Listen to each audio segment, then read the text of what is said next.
Hi, Mahilas, friends, participants, and all our members and guests. Tamil Nadu Aryavaishya Mahila Sabha welcomes you all for our first program. We wish you all a happy 75th Independence Day for tomorrow. From past 1.5 years, Corona has shaken all the people in the world and increasing cases day by day. We heard many of our near and dearest deaths, which is very painful and unfortunate. But in spite of all the present situation, let us know the awareness and precautions to be taken for the third wave from a renowned, experienced person. I like to introduce Dr. K.V. Balasubramaniam Garu to the August gathering in the Zoom platform. Dr. Balasubramaniam Garu, after qualifying from Stanley Medical College, has completed his diploma in child health from Institute of Child Health, Egmore.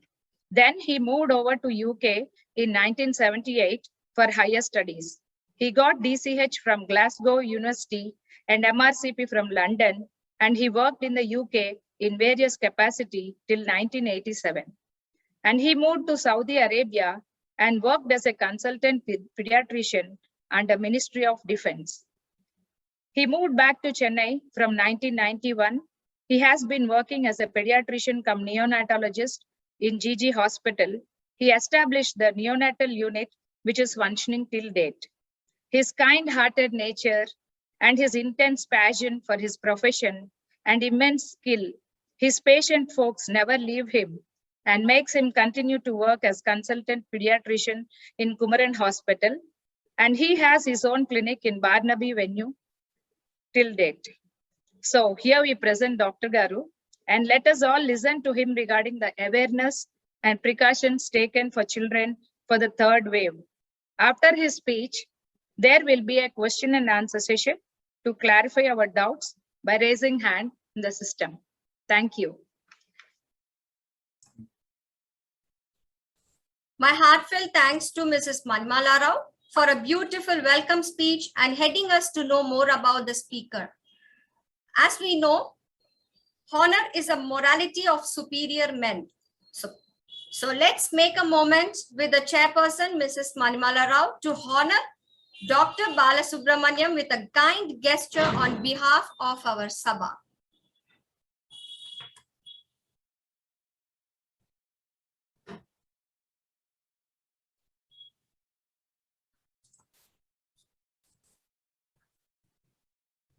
Thank you, ma'am. Dr. Balasubramaniam Garu, the floor is yours.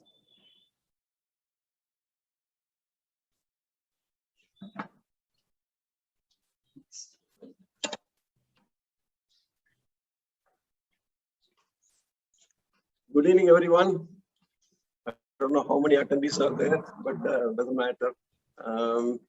Good evening. Anyway, I know Mrs. Manimala Rao for the past 2 to 3 years only. When we went on our Assam trip, that's when we became good friends with her family.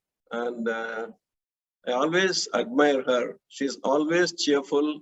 She is very calm, collected, which is required of a good leader. And I gather she has been elected as the president of this Mahila Sabha, which was started about 38 years ago. It's a great thought. Whoever thought to start this Mahila Sabha about 38 years ago to showcase the talent pool of our women folk in our community. And I do see a lot of talent now and then. My wife keeps showing me what each one has done. And it's really great to watch all this. And this is a great platform for them to showcase themselves and also pick up friends and progress in life.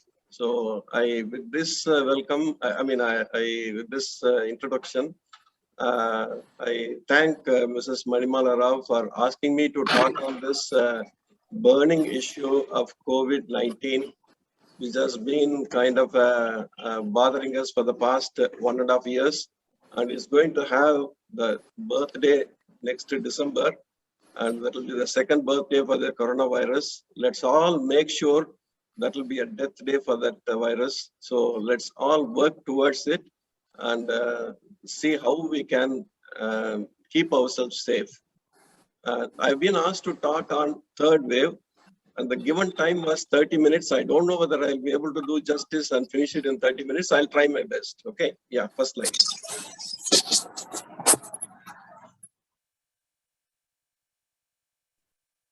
Yeah, this is the image of the coronavirus.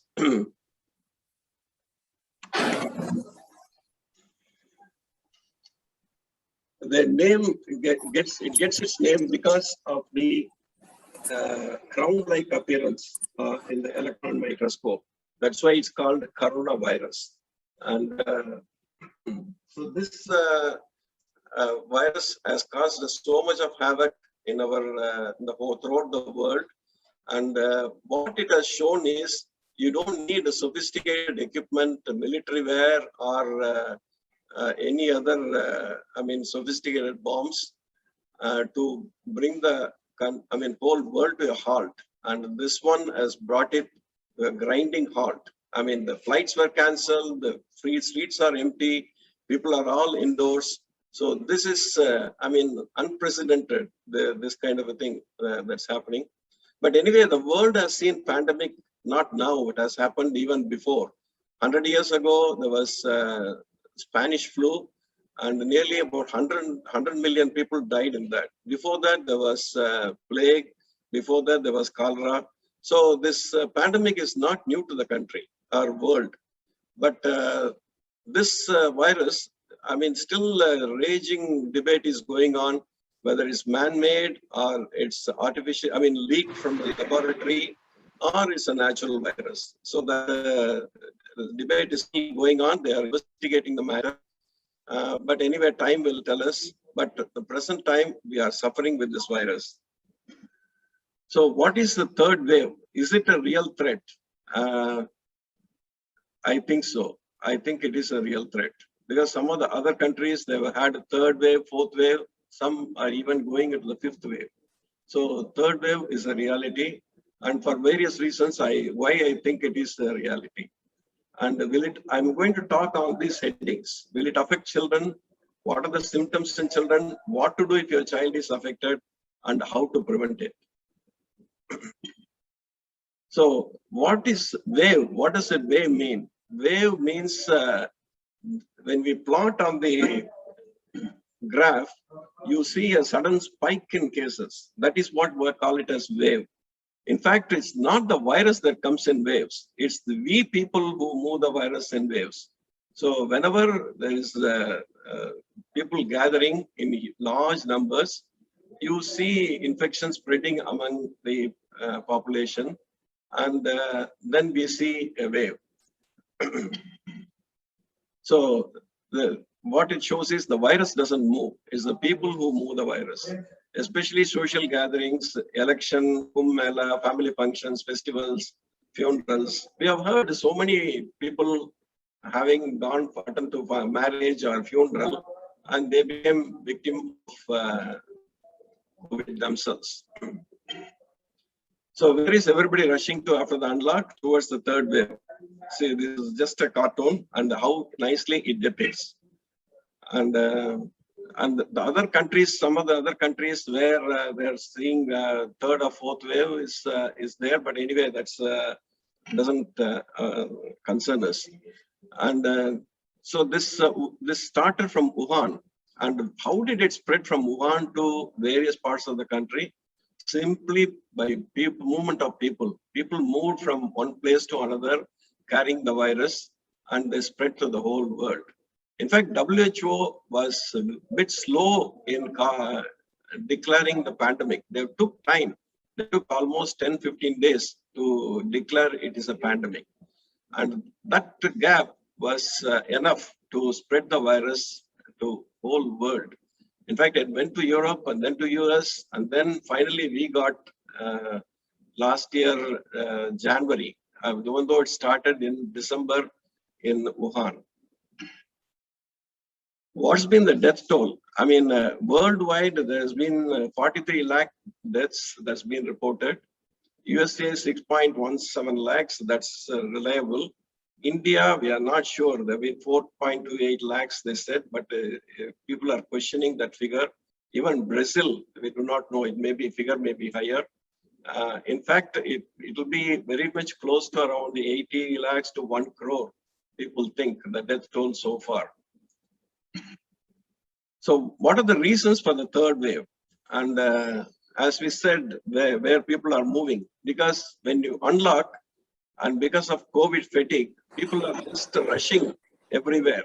Either they're going on holidays, or they're going for markets, they're flocking together without masks, some with masks. And so that is going to be a good recipe for the virus to spread. And so unlocking and the COVID fatigue both are contributing to, or is going to contribute to the third wave. The mutants, see, just like us, even the virus, bacteria, they have survival instinct. They want to survive. And so they keep mutating. Mutating is they alter their protein structure so that they don't become susceptible to any of the drugs or vaccines. So, like for example, this Delta Plus virus is mutated to such an extent that the vaccines are not that effective against Delta Plus virus. And another reason why I think there is a reason a third wave is going to be is a huge unvaccinated population. I'll come to the statistics. So our population of our country is 136 crores, and out of which 94 crores are adults. So about nearly 40 crores are children, and children under 12, under 18 as well, you can say that. So there is no vaccine available for them. And so 40% is 1/3 of the population. And if you want to get herd immunity, that is, when there is a herd and if everybody is immune, the virus cannot survive. So it slowly dies down. But we cannot have that kind of a scenario because 40% of the 40 crore children are not going to be vaccinated. In fact, today the government has given a notification that the children are not going to get the vaccine until early next year. And they are planning to open schools also. That is really bad news. So anyway, that's the current scenario. And we have vaccinated only around 50 crore people. That is single dose. Double dose people will be around just 22 crores. So single dose people have taken about 50 crores. That is just not enough. We have to do more. So what are the variants that we are seeing? First, we saw UK variant, which was alpha variant. We call it as each one we go alpha, beta, gamma, delta, like that. So then South Africa variant came, then Brazil variant came, then the Indian variant came, Delta variant. And we are always very virulent. And so we have spread the virus to various countries. And USA is reeling under a Delta variant. Even UK is reeling under Delta variant. And what we are seeing off late is the Delta Plus. Delta Plus is devastating, and it has caused already 6 or 7 deaths. About 80 to 90 cases have been reported in India so far.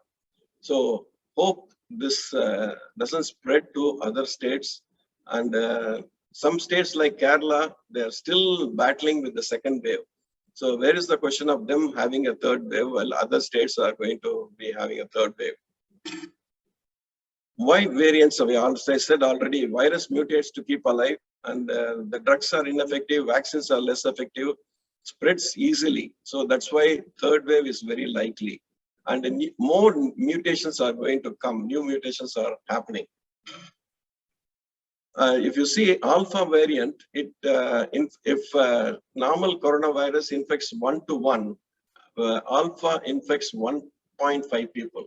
Beta infects 2.5 people. Delta infects 8 people. One person can infect 8 people. So that is the speed with which the virus spreads, the Delta virus. And Delta Plus, we still do not know how fast it can spread into the community. And the transmission is through respiratory route.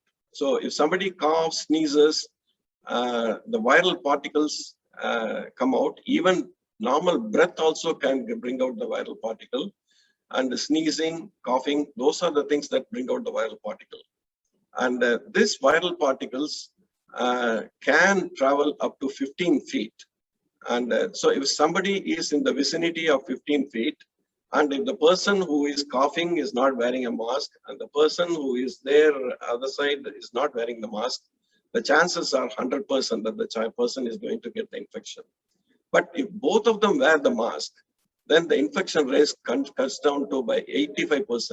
Okay, so that is, it is imperative that everybody wears the mask. Mask is going to be our lifeline until the vaccines are available for everybody. So virus spreads by droplets, as we said. Another main issue is the virus remains in the air for up to 15 minutes. And somebody coughs and there's a cloud that comes out, and it stays in the air for 15 minutes. So if somebody is passing by without a mask, they can pick up the cloud and they can get the infection. And in fact, one of my close relative, who 90 years old, he never stepped out of the house. He has always been at home only. And he tested positive, and he was in hospital for 3 weeks. Luckily, he recovered and went home, came back home. We tested all the family members, including the servant maid. Everybody was negative. So what we think in him, what happened was he picked up the cloud when he was sitting in the balcony without a mask.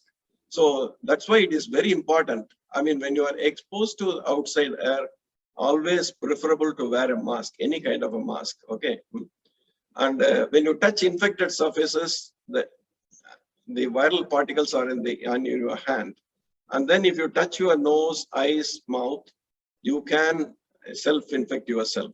So whenever you touch the surfaces, when you go out, like for example, door handles, when you touch them, that's why we tell you to use the disinfectant.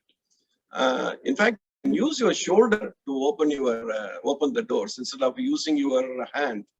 So that way you can reduce, because we are going to be touching things with hand and our eyes and nose. So if you use your shoulder, then it reduces that infection rate. And of course, close contact with the infected person. Will it affect children? Yes, likely. First wave affected older people, that is 60 plus. And so that happened last year. Then second wave affected younger population, that is 45 years, around 45 years, and even younger. And in fact, second wave has caused so much of a death toll in our country, especially. And in fact, some of the families have lost more than one member in the family. So that's what even youngsters as 20, 30 also, they succumb to this virus. We still do not know many things about this virus. Why it causes some people as young as 20, 30 to lose their life, and others even 90 plus to survive is mind-boggling. Really, you cannot come to any decent conclusion, but that is the real story now. So why is the third wave likely in children? We'll see that, but adults also can get affected. Why children? Because they are unvaccinated.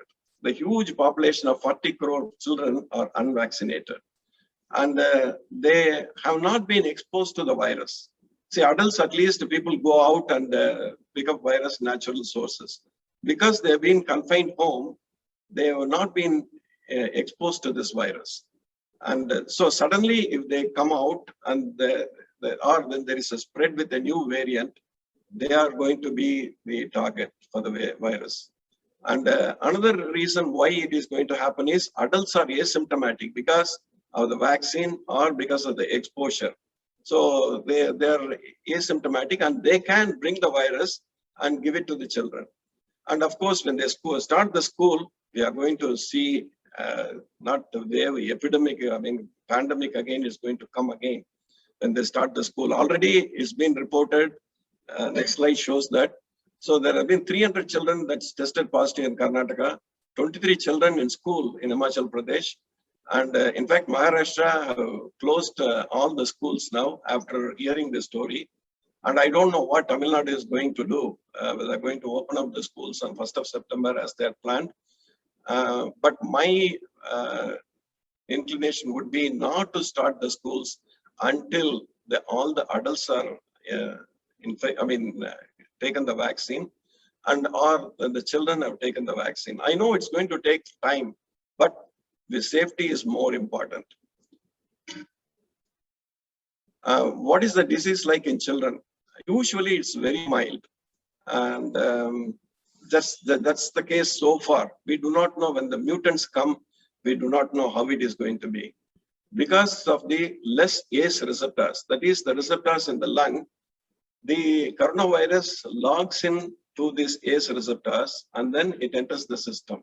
So when somebody breathes the virus, it just goes and latches onto these receptors and starts the infection. Because these ACE receptors are less in children, the number of viral particles that is entering the body is less. And because of that, probably they are having mild disease. And also natural immunity may be there from other viruses. We still do not know so many things about it. But majority will recover without treatment. And a small percentage will have mild to moderate disease. And the other thing that is multi-system inflammatory syndrome, that is the only thing that is worrying us. And we have had about 15-20 children in the last wave. And this wave, I'm not sure how many we have had. And luckily, most of the majority of them, they survive with the treatment. So that is encouraging. But this pushed them to severe infection, the multi-system inflammatory syndrome. In fact, it inflames the entire organs, heart, lungs, kidneys, liver, brain. So they go in for a multi-system inflammation.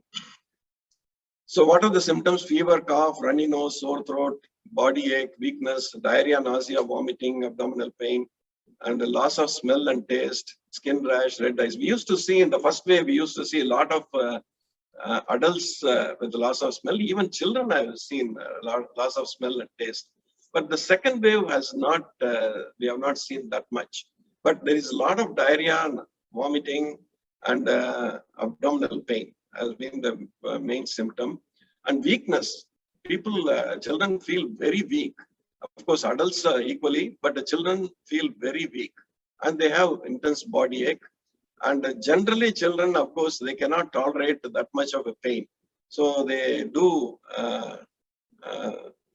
complain more.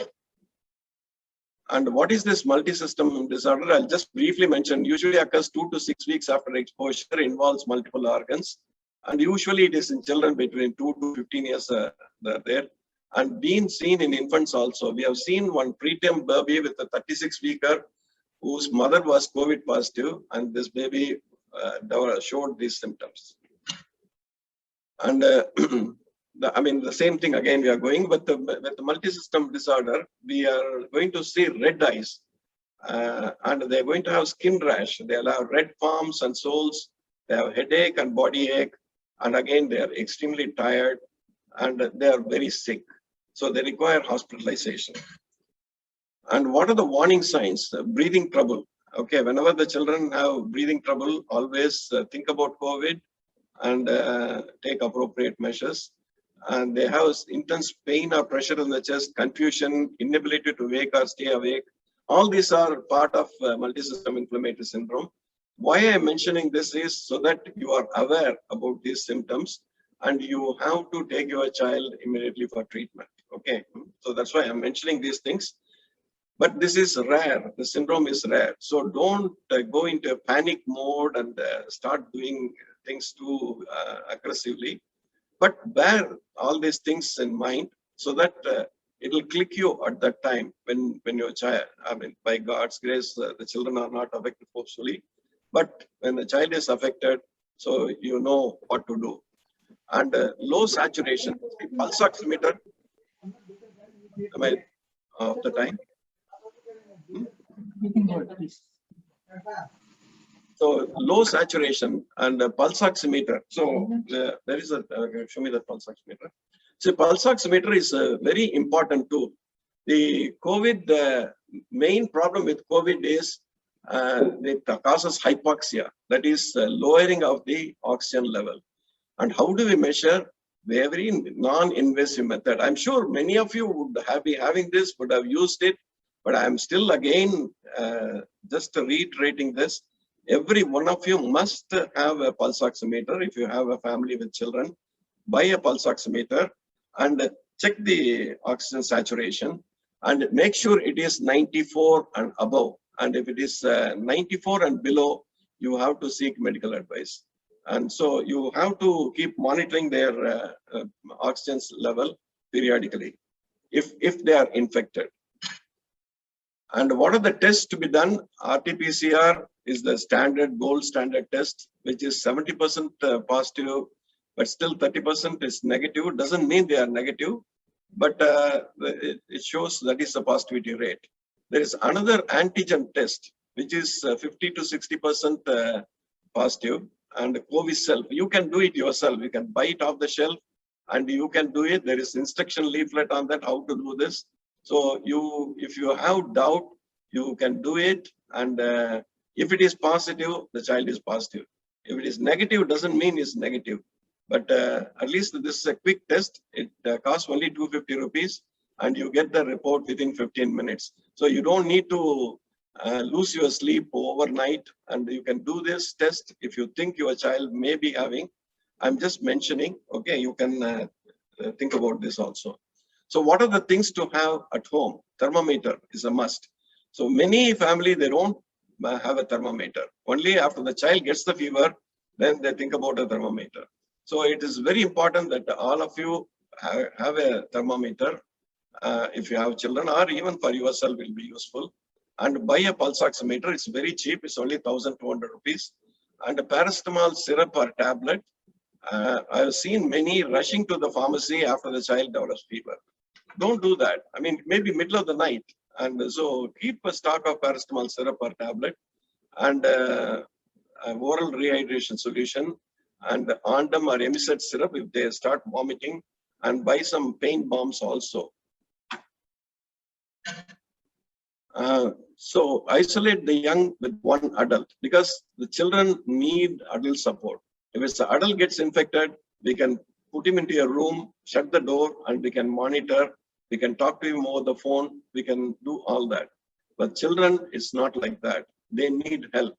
The younger the child, the more attention, more care they require. So it involves an adult to be with the child.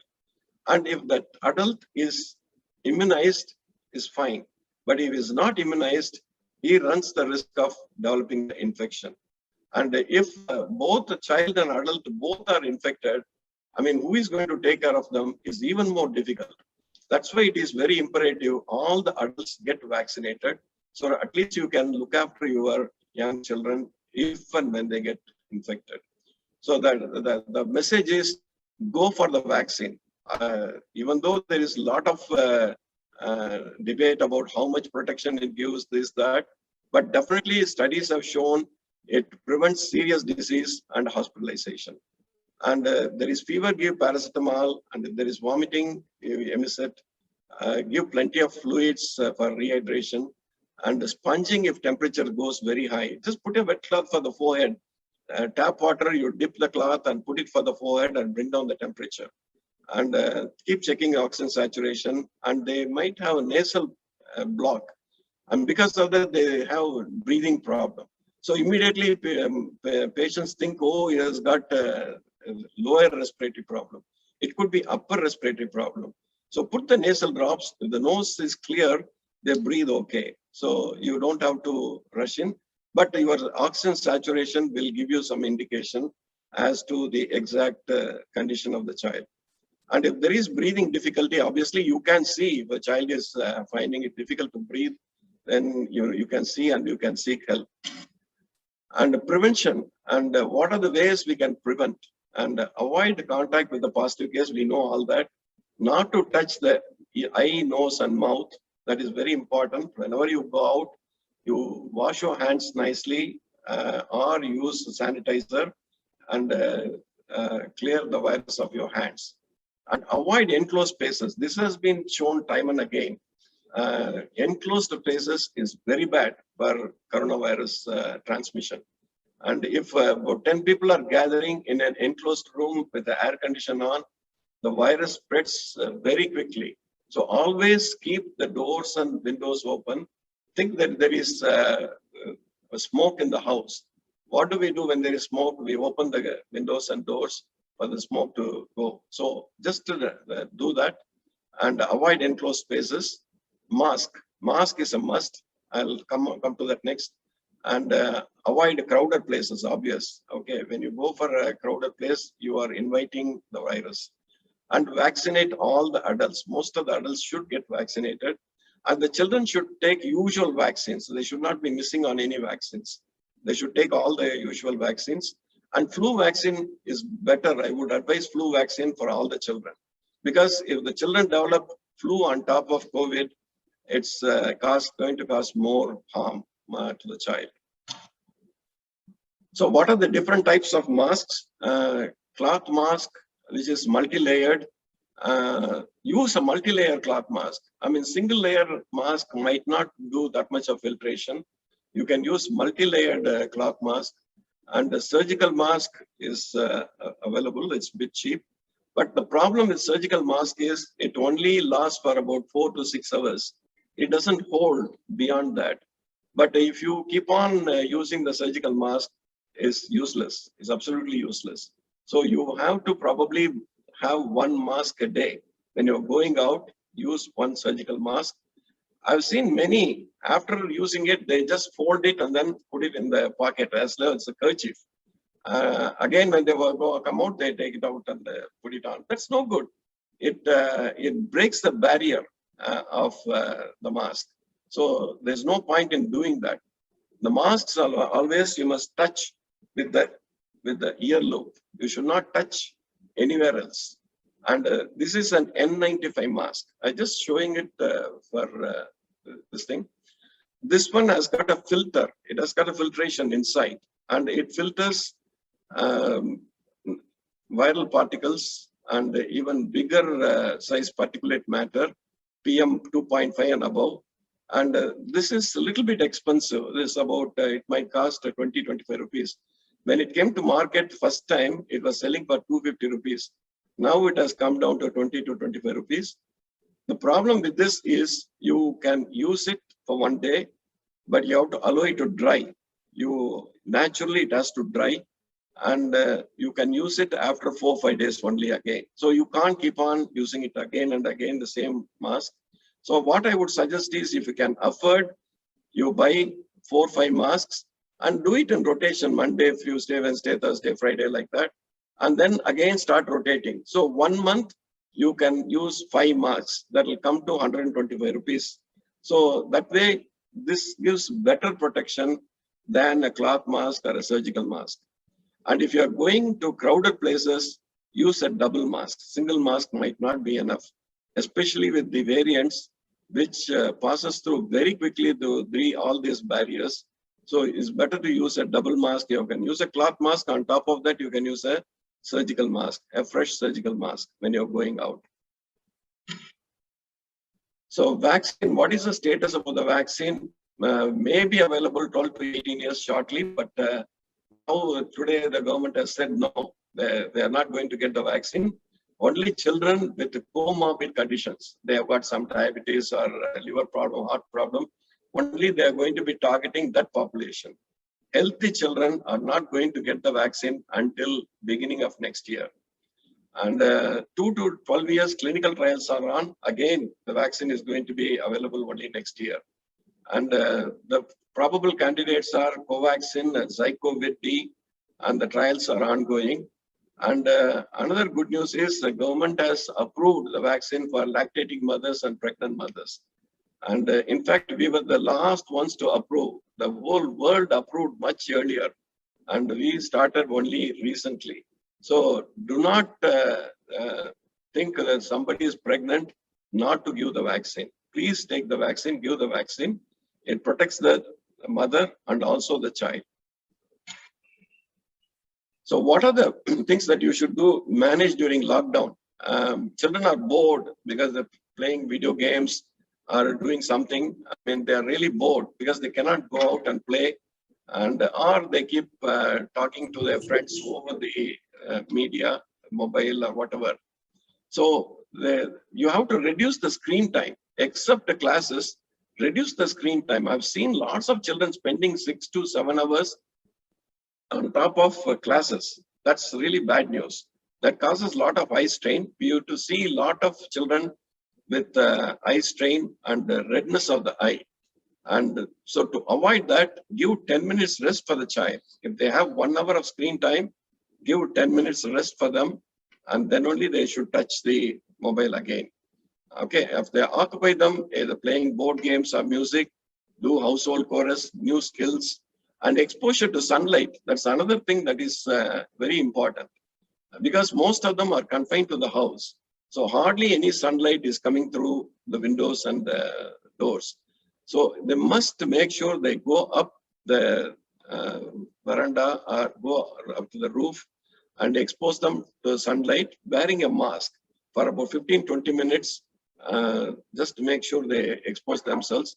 Vitamin D is very important for immunity and also for bone health. So make it a point that these children do get exposed to the sunlight every day. So what is the fallout of COVID? What are the good things about COVID that has come? There is less pollution because vehicle, air traffic, all has come to a halt. So there's less pollution, and people have been eating home cooked food rather than previously. I mean, children, everybody used to go out at least once a week. But now, for the past 1.5 years, people have been eating home cooked food, and they're getting a healthy food. And being together, that's another thing, okay? Because the whole family is together, father, mother, children, everybody, even aged parents, their children are working from home. So that being togetherness, enjoy that. I always tell the people who are together, enjoy that time. We might not get this time again. And so other diseases are less because you are at home. You don't see that much of other viral infections in like influenza, other infections. Even the heart attack also is less. Even paralysis also less.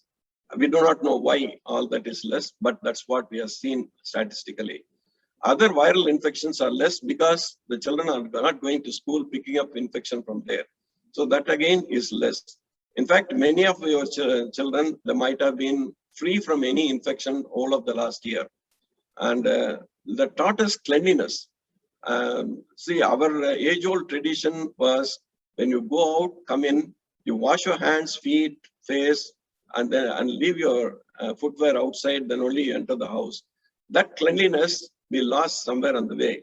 Now this has taught that again, you follow that cleanliness now protocol, that is very important. And what is the fallout of COVID? Bad things that fallout of COVID is ruined education of the children. They lost their childhood. 2 years they lost. Education is lost. They lost our childhood playing with other children, playing in the play area. So all that they lost. And because of that, we see a lot of psychological problems because of the lockdown, especially if it is a single child, we see a lot of psychological problems because they've got only recourse is parents, and they keep bugging the parents, and they get irritated, and the child gets upset, and so they go in for emotional problems. So you also understand the child's problem also.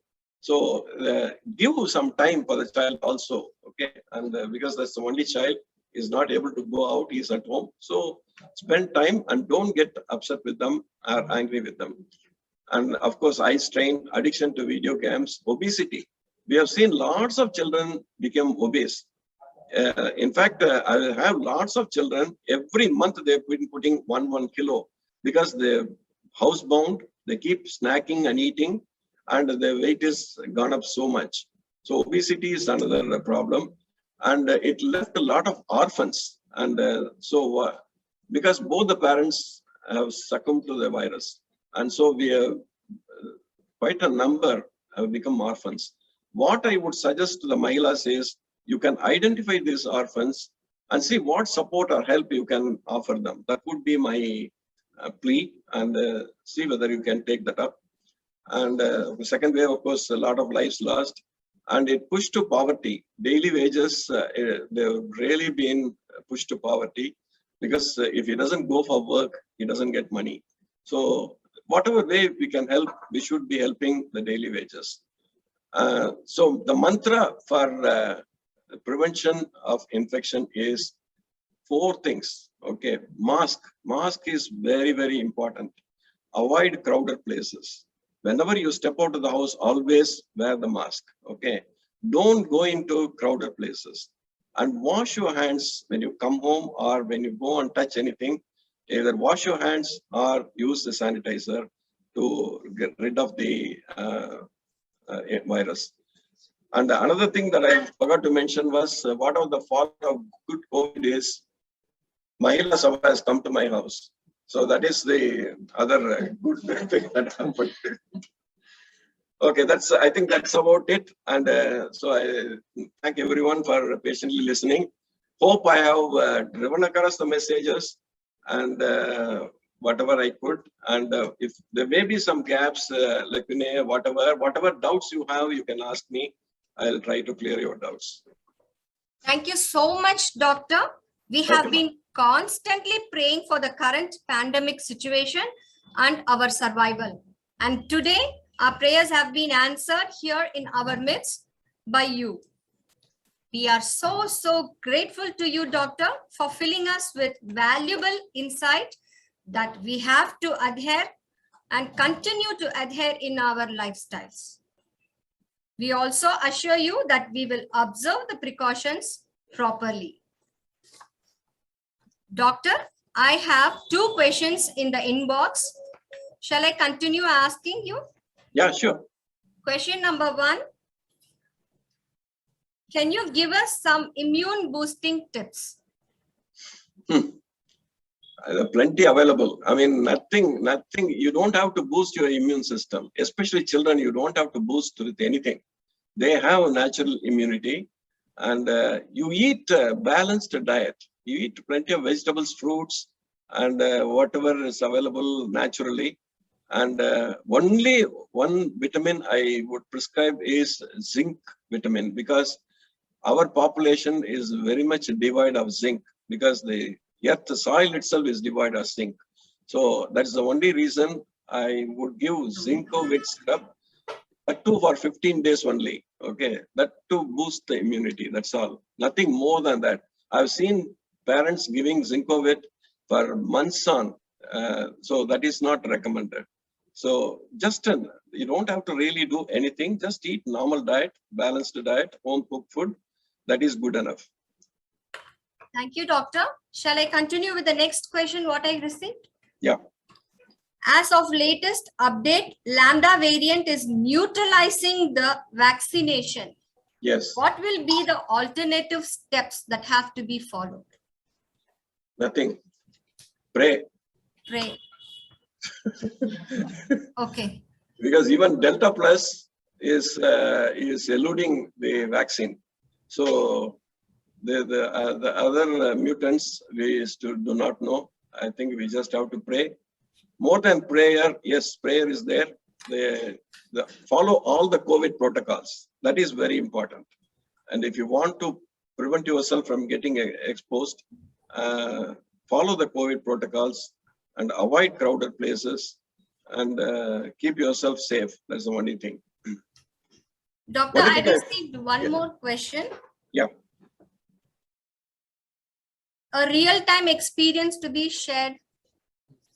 Yeah, I've had quite a number of children who have tested positive 1.5 years, 2 years. In fact, I had a 4-year-old child who had tested positive and was a bit sick actually. And see, the problem with children is, how do we administer oxygen to these children? They refuse to put a mask on their face. And the minute you take it, they immediately throw it. It's very difficult to administer oxygen to the children. So that is the problem we are facing, we are going to face if you are going to have more and more cases. So the best thing is prevention, nothing like prevention. And so adults get vaccinated, adults follow all the protocols, let the children be at home in a safe environment. And I don't know what the parents are going to do when the schools are opening, whether they're going to send the children for school. I'm not sure, but that's not a good move, I feel. But I mean, it's a question for debate. అదే mute లో పెట్టి ఇందాక నుంచి వాళ్ళు కనపడుతుండ్రు నేను Thank you, doctor. Thank you so much. It was one thing I forgot to mention, this pulse oximeter. If younger children, where all you can measure, you can, because their thumbs are small, even fingers are small. So you can put it on the great toe. If they're as young as 1 year, less than 1 year, you can put it on the great toe. That's the only place that you can use in children. And another thing is, if there is, what do you call, nail polish, it doesn't pick up the oxygen well. So avoid using nail polish. But I've seen lots of children wearing nail polish. So avoid that as well. Okay. So this, I wanted to highlight this. Thank you, doctor. Okay. Thank you for answering all our doubts. Now, I would like to know if there are any more questions from the floor. Like, do anybody have any questions to be asked? Raise your hand. Please raise your hand. No, doctor, we are not having any questions. Okay. And we are really, really grateful to you, doctor. We are so happy that you had made us with so much of informative messages and clarifying our doubts and answering our questions so patiently. Thank you, doctor, once again for joining us today.